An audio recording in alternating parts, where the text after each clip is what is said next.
So thinking about stepping into a customer support manager role, or maybe you're already leading a team looking to sharpen your skills. Or maybe you're just interested in what makes, really great customer service leadership tick. Exactly. If any of that sounds like you, you're definitely in the right place today. We're doing a real deep dive, not just skimming the surface. hmm And we've got a great source for this. It's practical, it's based on a customer support manager interview guide. An interview guide. Okay. Yeah, think of it like getting the inside track. It's got the questions people actually ask, advice that works, what you need to research, real world stuff. Gotcha. So this isn't just for people prepping for an interview then? Not at all. I mean, our goal here is to pull out the core ideas, what really makes a customer support manager successful. Right. And even if that specific job title isn't, on your radar right now. These principles are still super valuable, aren't they? For leading any team, engaging with any kind of audience or customer base. Okay, I see. It gives us that practical lens on what works. Effective leadership, customer focus. Precisely. So, where should we start? Maybe with something foundational, like understanding customer feedback. Yeah, the guide definitely kicks off strong on that. It says you absolutely have to gather feedback, but more than that, you have to use it. Right. It's not just like data sitting in a spreadsheet. No, And the nah. guide talks about having a system, right? Different methods. Uh-huh. Like surveys, maybe for the big picture view, Yeah, and direct chats to get into the nitty-gritty, and even keeping tabs on social media. for that raw, unfiltered stuff. Exactly, but it's not just about collecting it all. No, you got to make sense of it. Spot the patterns, Mm. right? What keeps coming up again and again? That's the analysis part. You're like a detective, figuring out the themes. Okay. And the guide gives a great example. Feedback showed slow response times. Ah, a classic issue. So they adjusted staffing. And guess what? Satisfaction scores went up. You got it. Yeah. Measurably better. Happier customers. That's a perfect illustration. It shows feedback isn't just noise, it's a direct signal. It's your roadmap for improvement, basically, handed to you by your customers. Yeah. Okay, so speaking of things maybe not going perfectly, the guide talks about turning unhappy customers around, right? Right. Oh, yeah, that's a huge one. Conflict resolution, problem solving. Definitely skills that get tested. It can be tough when someone's really frustrated. For sure. But the guide emphasizes, like, the first steps, really listening. Truly hearing them out. Yeah. Acknowledging their frustration, even if you see it differently. And then, crucially, taking ownership. Owning the solution. Right. The example was a delayed order, wasn't it? Uh-huh. And it wasn't just a quick sorry No, it was active. Contacting shipping, giving updates, really working to fix it. and rebuilding that trust. Exactly. And think about the bigger picture here. Handling a complaint well isn't just damage control. It can actually build loyalty, can't it? Absolutely. Turn a negative into a positive, and that customer might be even more loyal. Interesting. Okay, so things change, right? The world doesn't stand still. The guide mentions adapting to change. That feels vital. Oh, totally paramount, especially now. The guide says you should be ready to talk about a specific time change happened. Like, what was the situation? Yeah, and what steps did you actually take to adapt? And importantly, what was the result? What did you learn? Makes sense. Oh, The example they used was shifting to a new CRM system. something a lot of teams can probably relate to, right? For sure. And the key was someone taking the lead, learning it quickly, then organizing training for everyone else. That shows initiative. And what really stands out is keeping service levels consistent during the change. Ah, yeah. It's not just about the new tech. It's about making sure the customer doesn't feel the bumps. And the guide says clear communication and flexibility are key. Always seem to come back to communication, don't we? Pretty much. Okay. Okay, so systems are good, adapting is good, but what about the people, the team? Motivation comes up next. Right, you need your team engaged. How do you do that? Well, the guide stresses it's not one size fits all. You need clear goals, yes. But also support Yeah. and recognition, Exactly. Genuine recognition. The example talks about knowing individual strengths. tailoring things a bit. Yeah, and having open communications, celebrating small wins, doing regular check-ins. It paints a picture of a positive environment. So it's more than just hitting targets. Much more. It's about people feeling valued, seeing how their piece fits into the whole puzzle. That purpose drives engagement. Makes sense. Now, you mentioned tech earlier with the CRM example. The guide goes deeper into implementing new tech. Yeah, because it's more than just flicking a switch. It's change management. So what does the guide recommend? Planning. Lots of planning, clear communication, obviously, training that actually works for people. And tracking progress. Yep. Using feedback, looking at usage metrics. Are people actually using it effectively? The example they gave involved mapping out phases Involving the team early, tailoring the training. and being ready to tweak things based on feedback. Agile. Exactly. You need that team buy-in. If they get the why and feel supported with the how, it goes much smoother. Okay. And this field, customer support, it changes so fast. Staying updated must be crucial. Absolutely. The guide frames it as a commitment to continuous learning. So, like, reading industry news. Yep. Staying sharp on your current tools, but also being open to what's next. AI chatbots, new CRM features. And it's not just passive reading, is it? No, the example shows active engagement. Reading blogs, yes, but also joining forums, attending webinars. And actually thinking, okay, how could we use this? Right, trying things out. Because staying informed isn't a nice to have. It's vital for efficiency and staying competitive. Makes perfect sense. Okay, what about teamwork? Can't run a support team solo. Definitely not. The guide covers teamwork and collaboration, naturally. What's the focus there? Clarity, mostly. Clearly defining the goal, everyone knowing their role, and having good ways to work together. The example was that spike in queries during a product launch. Yeah, and how the manager coordinated between support and the tech guys. Streamlined responses, updated the FAQs. Exactly. Teamwork in action, especially under pressure. Clear communication is the glue holding it all together. So everyone knows what they're doing and can share info easily. Precisely. Now, building on that, it's not just about teamwork on a specific task, but aligning the whole team with a bigger picture. Company goals, company values. Connecting the daily grind to the mission. You got it. The guide says managers need to regularly share those big goals, model the company values themselves. Walk the talk. Yeah, and encourage open dialogue about it all. The example mentioned conversations about the impact of their work. Sharing successes, challenges, even specific customer stories that really show the company values in action. That makes it feel more real, doesn't it? Less corporate speak. Totally. When people see how their work connects, it boosts purpose and team cohesion big time. Okay, but what about when things get really messy? Like complex problems without easy answers. Yeah, the guide tackles that too. It needs a structured approach. Meaning? First, really understand the problem, the context, the complexity.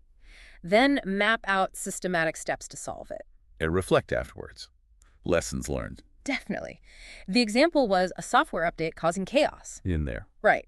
The process was identify the root cause, work with IT, communicate transparently to customers. Methodical. And that cross-department collaboration seems key for the really tricky stuff. Often essential. Rarely solved in a silo. Okay.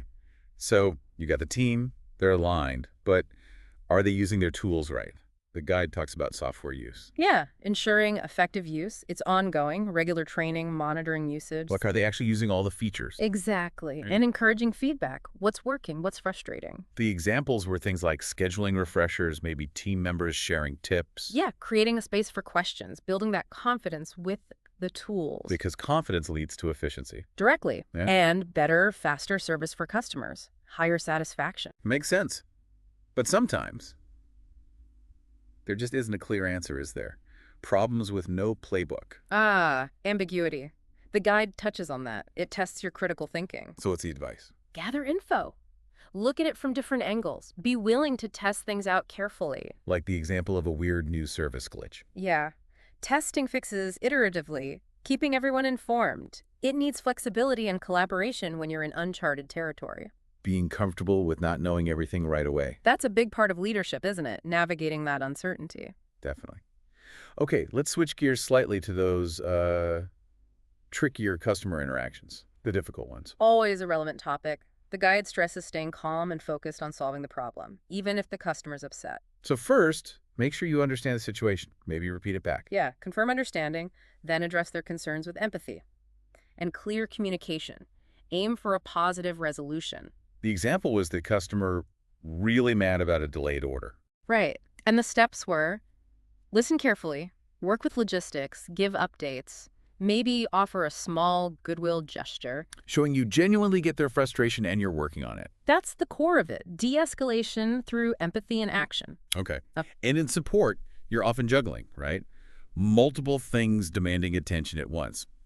prioritization. Oh yeah, constant balancing act. The guide says you need to quickly assess urgency and impact. How critical is it? How many people does it affect? Exactly. Then prioritize based on that, and surprise, surprise, communicate clearly about timelines. Manage expectations. Crucial. The example contrasted a major service outage with routine questions. Obvious priority there. Right. Assess quickly, set priorities, tell people what to expect. That ensures the biggest fires get put out first. And nobody feels ignored, hopefully. That's the goal. Now, a big part of managing a team is helping them grow. Feedback comes up next. Giving feedback effectively, that can be tricky. It can. The guide emphasizes making it clear, specific, and actionable. What can they actually do differently? And tailoring it. People receive feedback differently. Yeah, considering their style. And balancing the constructive points with encouragement. Pointing out strengths, too. So it's not just criticism, it's a tool for growth. Exactly. The example focused on that clarity and specificity, considering preferences, highlighting strengths alongside areas to develop. When done well, it's incredibly valuable for development, isn't it? Absolutely. For the individual and the whole team's performance. Okay, but what if the conflict isn't with a customer, but within the team? Team conflict. Happens everywhere. The guide suggests a facilitated approach. Describe the conflict objectively. Get the people involved talking openly, honestly. Help them find the root cause. And guide them towards a resolution, or at least learning from it. Ideally, yes. The example involved different views on handling a busy period. So the manager brought them together, encouraged listening. Yep. Help them find common ground, a unified way forward.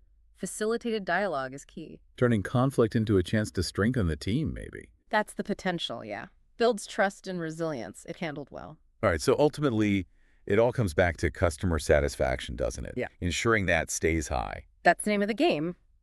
The guide suggests being proactive, regular team meetings just to discuss feedback. Using those insights to fix recurring problems. Exactly. And ongoing training focused on empathy and problem-solving skills. The examples were things like clear communication, actively seeking feedback, tackling wait times, really pushing empathy. All concrete actions that boost satisfaction. It's Yeah. about building that customer-centric culture. Okay, and linked to that is developing the team's skills, addressing gaps, Right. You got to spot where the team needs help, then provide support. like coaching, shadowing, training programs. Whatever fits the need, and then watch for the positive results. The example was a team member struggling with complex issues. Yeah, so they got tailored coaching, shadowing, result, more confidence, better performance. Investing in individuals pays off for the whole team. Always raises the bar for everyone. Now, what about those pressure cooker moments? Making quick decisions with limited info. Happens all the time in support. The guide says, describe the situation, explain your thinking, even with gaps, and show the positive outcome. The example was a system outage, right? Quick comms were key. Totally. Inform customers, set realistic expectations, offer alternatives if possible. Clear communication maintains trust, even when you don't have all the answers yet. Showing you're managing the situation. Exactly. Okay, the guide also gets practical about tools and tech. What kind of things does it mention? Things like Zendesk or Freshdesk for ticketing, CRM tools like Salesforce for customer insights, even chatbots, Using tech to be more efficient. and to provide better, more tailored support. Streamlining tickets, using CRM data, cutting response times with bots. So a good manager needs to understand this tech landscape. Definitely. Know how to use the tool strategically to help the team and the customer. The guide then circles back to handling dissatisfied customers, but maybe in more detail. Yeah, reinforcing the core steps. Listen fully, show empathy, apologize sincerely, explain the fix, and crucially, follow up. Make sure they're actually happy afterward. Right. The example again was that delayed order arranging faster delivery than checking in. It's a structured, empathetic process. Going that extra step to rebuild the relationship. Yeah, that's the goal. Okay, metrics. How do you measure success? Data-driven decisions. What metrics does the guide highlight? Key ones like CSAT customer satisfaction scores, resolution time, first contact resolution rate. Getting it right the first time. Yep. These give you a balanced view, efficiency and quality. Helping you spot where things are great and where you need to improve. Exactly. Data tells a story. Mm-hmm. Okay, another crucial skill. Managing customer expectations. Setting realistic expectations from the start. Yes, transparent communication is key. Anticipate issues. Balance what the customer wants with what the company can actually deliver. The examples were about Being upfront, addressing potential problems early, communicating quickly if things change. It builds trust and avoids nasty surprises, minimizes frustration, even if things aren't perfect. Setting the stage for a better experience overall. For sure. Now, what about leading the team through tough times? Like a crisis. Yeah. The guide emphasizes staying calm, clearly explaining the challenge, outlining your actions, and showing the positive result achieved together. The example was that big system outage during peak hours again. Right. Gathering the team, staying calm, reassigning tasks, prioritizing, strong leadership guiding everyone through. Essential in a crisis to keep the team focused and effective. Absolutely. Okay, almost there. Identifying root causes of recurring issues. Getting beyond just fixing the symptom each time. Exactly. Analyze feedback patterns. Work with other teams' product, tech. Implement a real solution. Track if it worked. The example showed analyzing complaints, working with product teams, rolling out changes, and seeing repeat calls drop. Proof that tackling the root cause works. Better experience, less work long term. Makes total sense. And sometimes you get the chance to really wow a customer, right? Go above and beyond. The guide touches on that too. Spotting a deeper need and taking extra steps. Like the example of the customer struggling with setup. Yeah, offering a one-on-one walkthrough, maybe outside normal hours, building real trust, maybe even a long-term partnership. Those moments create really strong loyalty and boost reputation. They absolutely do. Okay, shifting gears a bit now, the guide briefly covers common interview questions. The classics, like why should we hire you? Yep, that one. Career goals, salary expectations. They're assessing fit, ambition, realism, research. And what do you know about our company? Shows you've done your homework. And questions about professional development shows commitment to growth. They're trying to get the full picture of you as a professional. Exactly.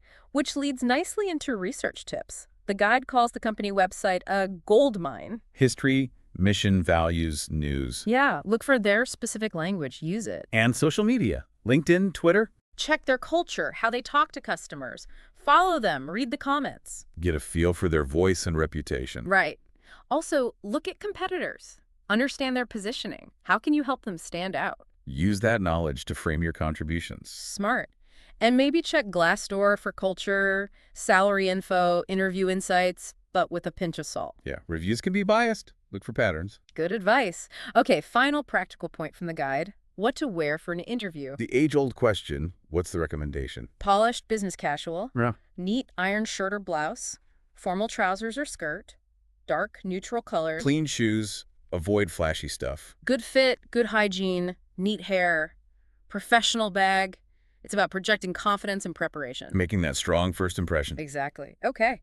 Wow, we covered a lot there. Took a real deep dive into that guide. We really did. So if we boil it down, what are the main takeaways? Well, a few core themes really jump out, don't they? Customer centricity is number one. Strong communication always. Problem-solving skills. Adaptability. Definitely. Leadership that inspires and that commitment to always be learning. And like we said at the start, these aren't just for aspiring customer support managers. No way. These principles apply everywhere, really. Effective leadership, strong customer or stakeholder engagement, it's valuable insight for anyone. Hopefully listeners got some useful nuggets, maybe a few aha moments. Hopefully. Which kind of leads to a final thought, maybe something for you, the listener, to chew on. Okay, let's hear it. Thinking about all these qualities, we discussed the empathy, the problem solving, the communication, the leadership. How could you apply those principles, maybe even in small ways, to build stronger relationships and drive more success in whatever team or interaction you're part of? Or maybe it was just one thing from our chat today where a small shift in approach could make a real difference in how you connect with and support the people around you. Yeah, something to think about. How can these ideas translate into your own world? We encourage you to explore that a bit.